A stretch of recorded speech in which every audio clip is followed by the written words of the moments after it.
Aujourd'hui, ces mystères sont encore inexpliqués. C'est surprenant, c'est mystérieux. Et c'est à ce moment-là qu'un bruit très étrange va être enregistré. Les clés du mystère sur Sud Radio. Que penser de ces personnes qui entendent sur un enregistrement audio la voix d'un disparu leur parler ? Est-ce suffisamment clair pour l'affirmer ? N'est-ce pas plus simplement une radio lointaine captée par la magie des ondes ? Le message entendu n'est-il pas juste celui qu'on a bien envie d'entendre ? Des messages clairs, compréhensifs, cohérents. Y a-t-il eu des recherches scientifiques ? Si oui, qu'est-ce qu'elles ont donné ? Aujourd'hui, paranormal et bande-son. Bonjour Evelynion. Bonjour Emmanuel. Alors il est donc question sur cette émission de transcommunication et de communication avec les morts de manière générale. Oui, de communication avec les morts. Je crois que vous avez très bien posé le problème. Oh, c'est gentil. D'abord, pour parler de communication avec les morts, il faudrait avoir la preuve qu'il y a quelque chose après la mort. Oui. Il ne faut pas mettre la charrue avant les bœufs. Dans la vie, quand vous téléphonez à quelqu'un, c'est que vous pensez qu'il est chez lui à cette heure-là. Oui. Et s'il n'est pas là, vous n'allez pas essayer de communiquer.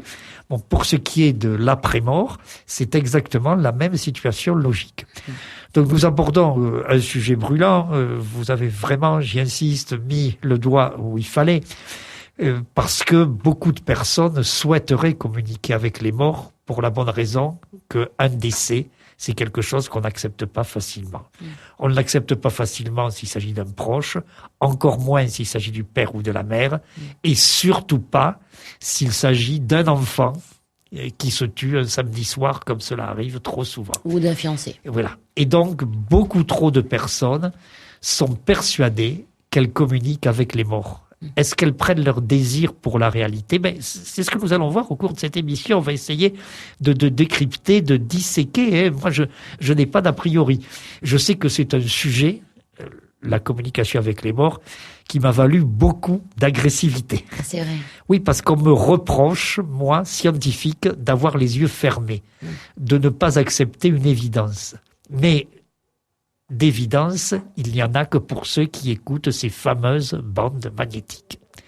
Et donc, voici l'histoire. Oui. Tout commence dans une université catholique à Milan, le 17 septembre 1952. Ok. Dans une université catholique, il y a des universitaires qui sont des prêtres, mais qui sont aussi de bons scientifiques. Et là, celui à qui nous avons affaire se nomme Agostino Gemelli. Il est physicien, il est acousticien, plus exactement.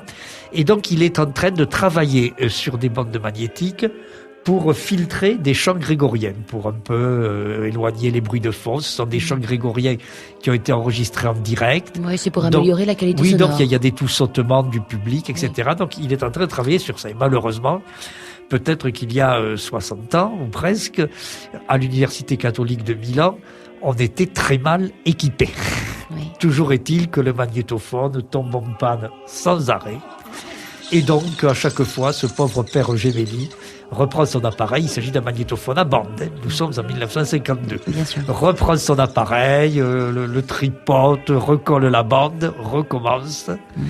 Et puis, ça, de nouveau, une panne. Alors, au bout d'un moment, il a une réaction que beaucoup d'entre nous avons aussi. Et moi, le premier, d'ailleurs.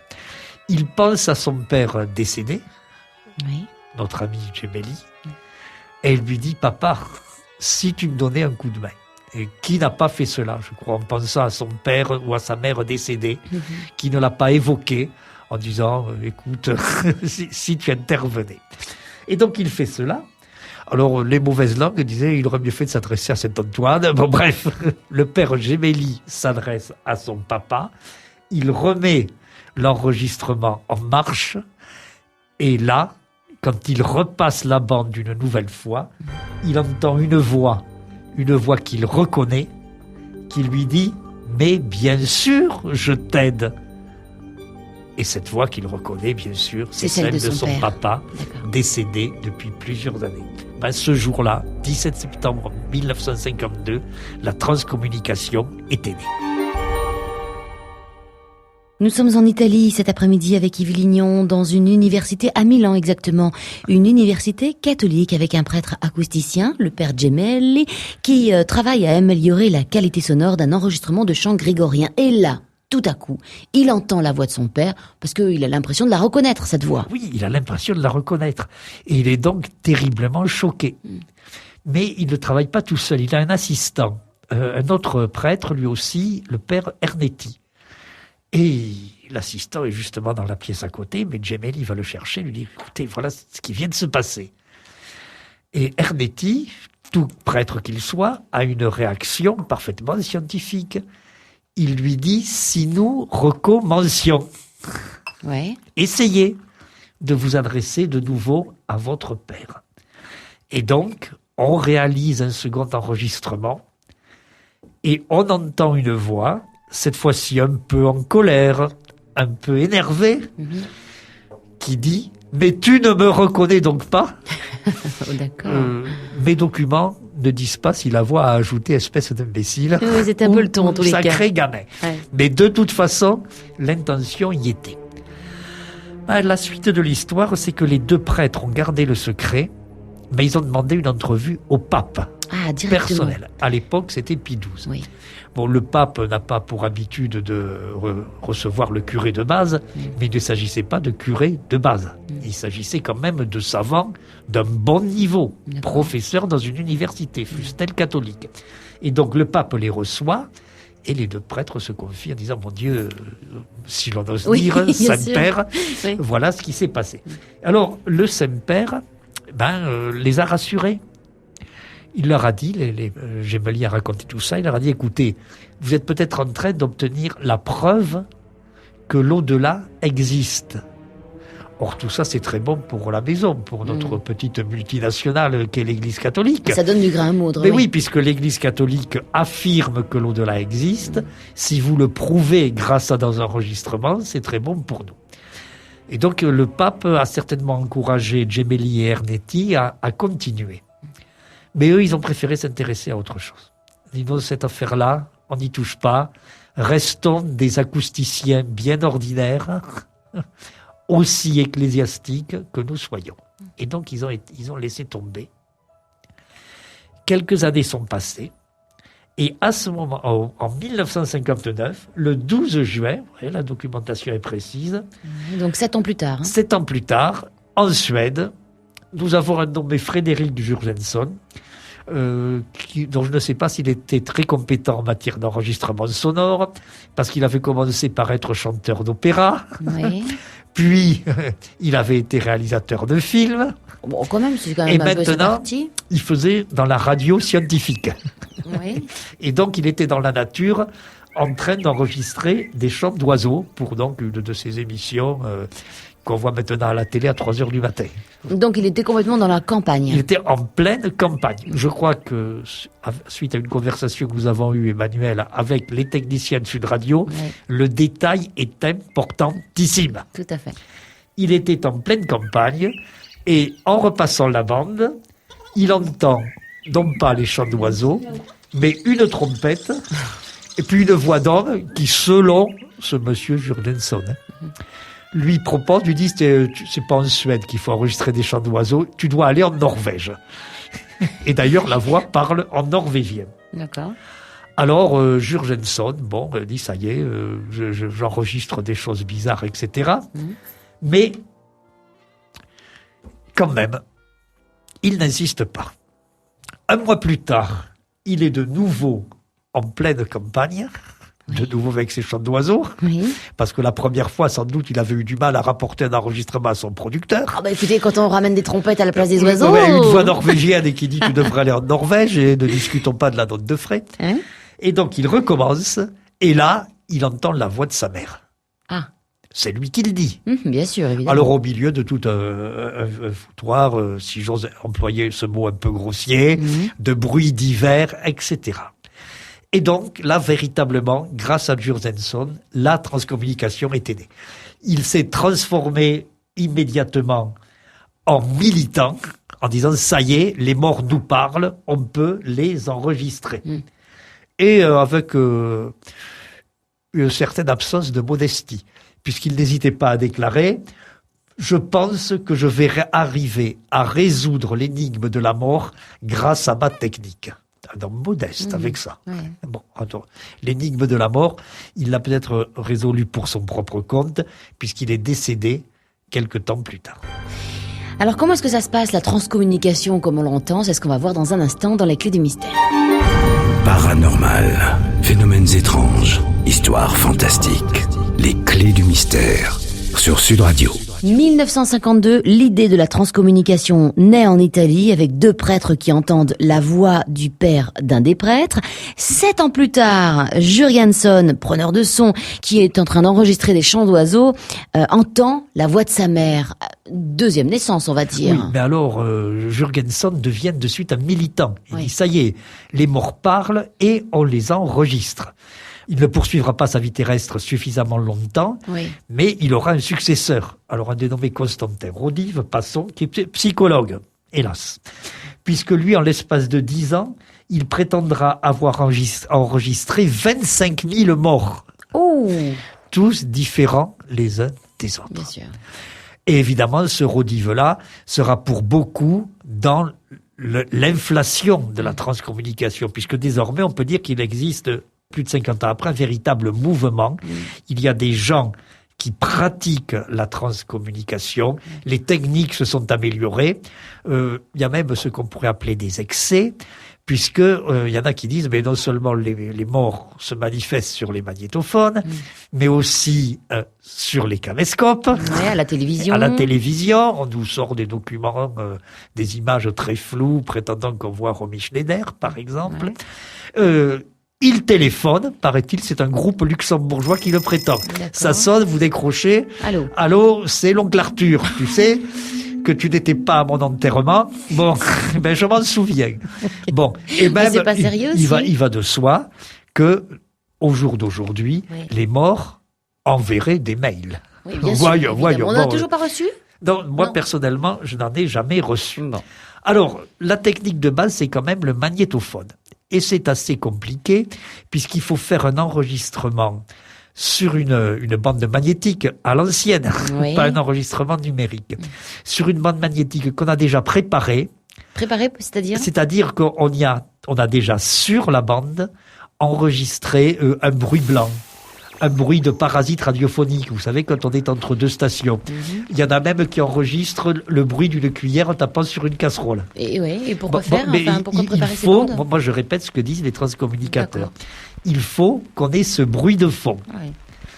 Après, donc je vous donne quelques exemples de bruit de fond, depuis le bruit blanc des physiciens jusqu'au coup de cuillère sur la casserole.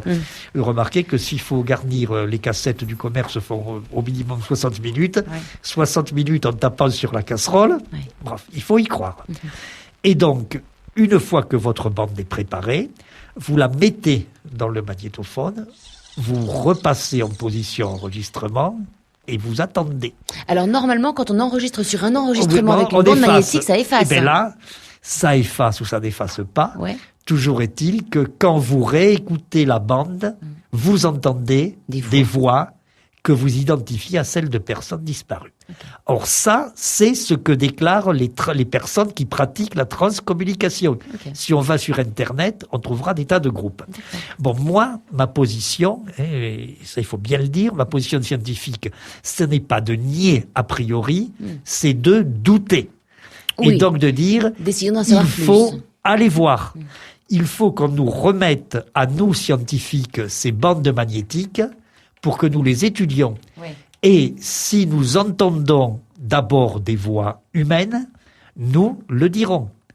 Et ensuite, nous chercherons à savoir, par des comparaisons, si ces voix sont bien celles de personnes déjà décédées. Il y a tout un travail évidemment à effectuer. Voilà, il y a tout un travail à effectuer, mais pour ça, il faut d'abord que les personnes qui prétendent enregistrer ces bandes nous les communiquent. Écoutez, moi, depuis une quinzaine d'années, que j'essaie de me focaliser un peu sur la transcommunication, personne n'a jamais voulu me remettre une bande. Un enregistrement. Sous prétexte que j'étais justement un méchant scientifique qui doutait. Ah non, pas sceptique, simplement le fait que je doute. Moi, je ne suis pas sceptique. Je ne dis pas que les prétentions des transcommunicateurs sont à rejeter. Je dis qu'elles sont à étudier, mais pour qu'elles soient étudiées, il faudrait qu'ils nous fournissent du matériel. Et alors évidemment, finalement, vous avez réussi à avoir une bande, un enregistrement, du son. Eh bien écoutez, c'est ce qu'on va découvrir dans un instant dans les Clés du Mystère. La transcommunication aujourd'hui dans les Clés du Mystère. Transcommunication, communication avec les morts, au moyen de bandes magnétiques et de micros. Yves Lignon, vous nous avez amené une bande son. Voilà. Alors, on ne va pas citer le nom de la personne qui me l'a remise, mais je vais, au micro, vraiment la remercier pour la confiance qui m'a été manifestée. Parce qu'encore une fois, ça fait une bonne quinzaine d'années que je demande. Et cette personne, la première en 15 ans, m'a remis un enregistrement obtenu avec les procédés que nous évoquions tout à l'heure, en sachant que j'allais le faire analyser.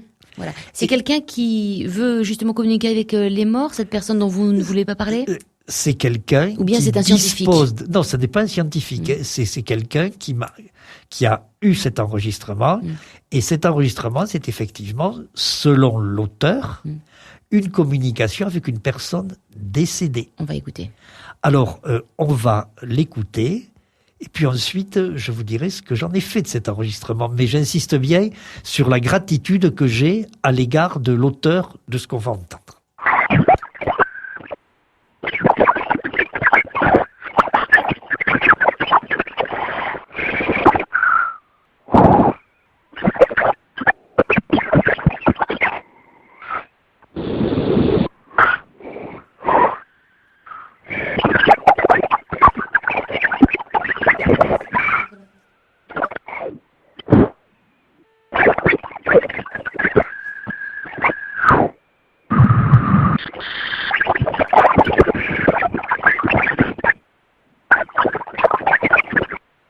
Oui.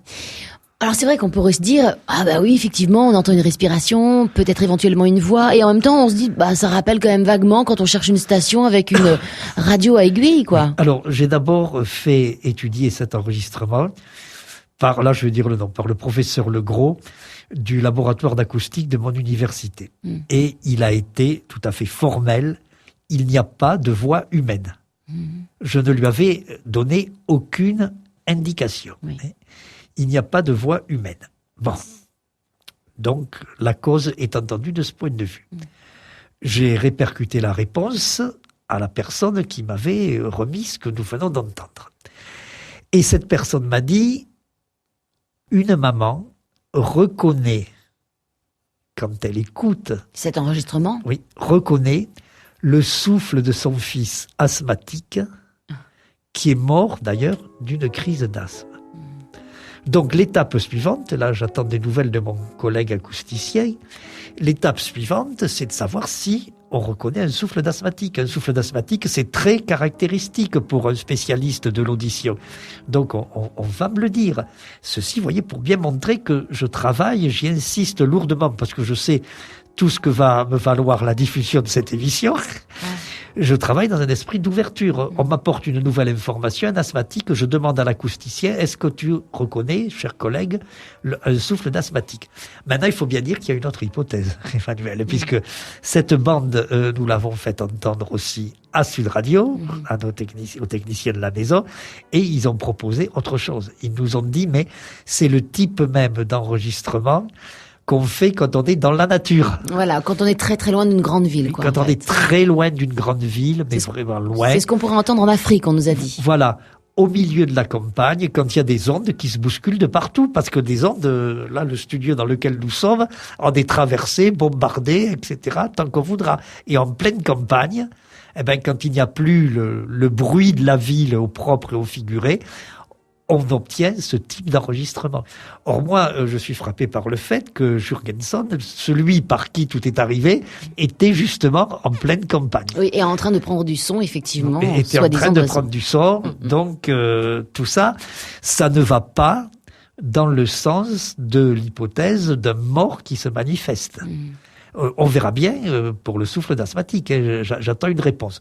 Mais enfin, jusqu'à présent, bon, on ne va pas dans ce que les transcommunicateurs espéreraient nous entendre dire. On a vraiment des hypothèses alternatives. Et qu'y faire? Mais c'est comme ça. Pour tous ces enregistrements, parce que, alors, les enregistrements, si on n'accepte jamais de vous en proposer des bruts, par contre, on vous en propose des tout montés. C'est-à-dire? Eh ben, combien de fois les transcommunicateurs m'ont dit, vous voulez des enregistrements? On va vous en donner, mais on les a un peu arrangés pour que vous entendiez mieux. Ah bah oui, mais non. Non, mais est-ce que c'est sérieux tout ça? Moi, ce que je veux, c'est quelque chose de brut, comme ce que nous venons d'écouter. Donc, en conclusion, il y a des ouvertures, il y a des questions, mais il n'y a pas la preuve que l'enregistrement est celui de la voix d'une personne décédée. D'accord. La transcommunication n'a jamais été prouvée, tout simplement. Mais si elle doit être prouvée, ce sera au futur. C'est-à-dire peut-être dans quelques années, dans 10 ans, dans 20 ans. Mais à l'heure actuelle, je vais être 2010, très net, puisque vous me le demandez. Dire qu'un enregistrement comme celui que nous venons d'écouter pose des questions, oui. Prétendre apporter une réponse à ces questions, c'est se moquer du monde et exploiter la détresse. Mais alors il y en a d'autres qui communiquent quand même avec les personnes décédées, ce sont les spirites, une autre forme de communication évidemment, dont on va parler dans les clés du mystère dans un instant. Sud Radio, les clés du mystère. Dans les clés du mystère avec Yves Lignon, on a vu il y a un instant évidemment la transcommunication, finalement qu'elle n'avait pas de preuve d'existence. Maintenant la communication avec les morts, les spirites, on en fait les choux gras, j'ai envie de dire, hélas, au début du siècle. Hélas, parce qu'au début du siècle, les spirites étaient sincères. Et à l'heure actuelle, malheureusement, on peut souvent assister dans les grandes villes de France et même dans des villes moins importantes à des séances de médiumnité publique. Il y en a régulièrement dans la région toulousaine, dans la banlieue toulousaine, à l'automne. Et ces séances, c'est absolument honteux. Quelle est la différence entre le spirit et le médium ? Le médium, c'est le super spirit, c'est le prêtre des spirites. Ouais. D'ailleurs, ces séances ressemblent un peu à une messe. Et donc, comment cela se passe-t-il ? On annonce d'abord qu'un médium capable de communiquer avec les morts sera présent. Et donc, on peut assister à la séance. Il faut bien dire que la majorité des gens qui sont présents sont des personnes endeuillées et forcément sous le coup d'un deuil tragique. Il y a, je le sais par expérience vécue, quelques personnes qui viennent par curiosité intellectuelle, qui veulent voir comme ça. Mais c'est tout à fait une minorité. Et donc, le médium apparaît sur une petite estrade, et ça se fait dans les salles de réunion des hôtels, dans des salles des fêtes municipales, pas au théâtre du Capitole. Le médium apparaît, prend un air inspiré, le médium ou la médium d'ailleurs, parce qu'il y a autant d'hommes que de femmes qui exercent cette activité douteuse. Il a une espèce de grande toge, non, il est en costume de ville. Bon. Et donc, il commence à dire, je sens une présence. Je sens une présence. C'est quelqu'un de jeune. Parmi les personnes endeuillées, les plus traumatisées, il y a les parents d'adolescents. Ça, c'est archi connu. Et donc, par conséquent, quand le médium déclare « je sens quelqu'un de jeune », vous avez immédiatement une bonne partie de la salle qui se dit déjà, c'est pour moi. Le médium ajoute, il ou elle me dit. Ça permet de faire le tri. Et il n'y a pas besoin d'être voyant pour ça. Le médium ajoute, console mes frères ou console mamie. Ça permet encore de faire le tri. Et ainsi de suite, par cette méthode qui relève de la psychologie et non pas de la parapsychologie, cette méthode très connue, elle se nomme la lecture froide, quelqu'un finit par s'identifier, par dire oui, c'est de mon fils ou de ma fille que vous parlez. Alors à ce moment-là, le médium qui, on l'a bien compris, est un faux médium, entre dans une seconde phase, il va faire dire à la personne des informations qu'il lui retournera. La personne, sans s'en rendre compte, va dire « Ma fille aimait s'habiller en bleu. Ouais. Le médium retournera en disant c'est curieux, mais je vois votre fille et il y a le ciel qui s'impose. Et ainsi de suite. Donc c'est de l'arnaque. Vous avez vous-même assisté à des J'ai séances comme ça, assisté à Dominique? d'innombrables séances. Je dois dire que j'ai envoyé devant la justice quelques-uns de ces médiums Oui. et qu'en ce moment même, j'en ai un dans le collimateur. D'accord, ok. Parce qu'en plus, Emmanuel, qu'est-ce que vous croyez? Ça n'est pas gratuit. Et c'est ce que j'allais vous poser Ça comme n'est pas question. gratuit. C'est payant, c'est-à-dire La combien? séance publique, elle est quasi gratuite. Il y a peut-être, on vous demande peut-être des droits d'entrée parce qu'on a dû louer la salle. Oui, genre 10 euros, Oui, genre... non, peut-être même pas. Même pas, d'accord. Mais elle est gratuite. Mais c'est comme la parade foraine des cirques d'autrefois. C'est-à-dire? Parce qu'ensuite, le médium consulte. Oui, c'est ça. Le médium consulte. Et ça, celui que j'ai, je vous dis, dans le collimateur en ce moment, et que j'espère bien envoyer devant un tribunal, allez, on pourrait aller voir ses tarifs sur Internet. D'accord. C'est pas exactement à la portée des petits budgets. Ok. Sauf qu'à partir du moment où la victime est piégée, où la victime est accrochée, ben, qu'est-ce que vous voulez? Le médium a soi-disant prouvé que notre fils, notre fille n'était pas mort. Que notre fils, notre fille existait encore. Donc, il y a une négation du décès. Et à ce moment-là, ben, le médium recevra dans sa chambre d'hôtel. Mais alors là, évidemment, il y aura un peu plus qu'une participation aux frais. C'est une exploitation scandaleuse de la détresse. Voilà, il est important de le signaler. Allez, la suite des clés du mystère dans un instant sur Sud Radio. On parle de la transcommunication aujourd'hui, donc la communication avec les morts, mais également de la communication avec les morts grâce aux spirites, aux médiums spirites, et en l'occurrence aux séances de spiritisme, de médiums... De faux médiums. De faux médiums, Hein, tout à fait. N'ayons pas peur des mots. Alors vous les avez évidemment un petit peu démontés, certains en l'occurrence, mais quand même, est-ce qu'il n'y a pas des cercles spirites sérieux en France? Est-ce qu'il n'y a pas une fédération, une association, quelque chose comme ça? Mais bien sûr qu'il y a des spirites sérieux. Il y a des cercles spirites. Il y a quelques cercles spirites en France, puisque cette religion n'en a plus la popularité qu'elle a connue. Il y a des cercles spirites sérieux. Il y a des cercles spirites charlatanesques. Ouais. Et ils sont parfaitement identifiés. Bon, on ne va pas citer des noms, citer des villes. Ouais. On ne va pas vous dire, si vous voulez rencontrer des spirites, allez plutôt à Pampérigouste qu'à Clochemerle. Oui, Mais d'accord. enfin, moi, étant donné l'action que je mène contre les charlatans, j'ai quelques informations. Mais il y a un critère très simple. Oui. Prenons une comparaison, Emmanuel.